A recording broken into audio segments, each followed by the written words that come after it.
बिल्कुल। आइए मैं आपको प्रेमानंद महाराज के बारे में पूरी जानकारी हिंदी में देता हूँ। प्रेमानंद महाराज कौन हैं? प्रेमानंद महाराज एक प्रसिद्ध संत, प्रवचनकार और भक्ति मार्ग के महान प्रचारक हैं। वे अपने मीठे प्रवचनों, भजन कीर्तन और श्रीमद् भागवत कथा वाचन के लिए प्रसिद्ध हैं। उनका मूल उद्देश्य है लोगों को श्री कृष्ण भक्ति की ओर आकर्षित करना और भक्ति का सही अर्थ समझाना। जन्म और प्रारंभिक जीवन। प्रेमानंद महाराज का जन्म भारत के एक साधारण परिवार में हुआ। उनका बचपन से ही धर्म और आध्यात्मिकता की ओर झुकाव था। वे छोटे से ही भजन कीर्तन और कथा प्रवचन में रुचि लेते थे।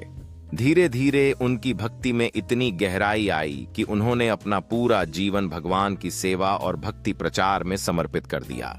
गुरु का सानिध्य। प्रेमानंद महाराज को एक महान संत का सानिध्य मिला, जिन्होंने उन्हें भक्ति का असली मार्ग दिखाया। उन्होंने भागवत, रामायण और वेद पुराणों का गहन अध्ययन किया और फिर जनता को सरल भाषा में भक्ति की व्याख्या करने लगे। उनके प्रवचन में भक्ति रस इस तरह बहता है कि श्रोता भाव विभोर हो जाते हैं। भक्ति प्रचार और खासियत। प्रेमानंद महाराज ने पूरे भारत और विदेशों में जाकर श्रीमद् भागवत कथा और राम कथा सुनाई। उनकी वाणी इतनी मधुर और हृदय स्पर्शी है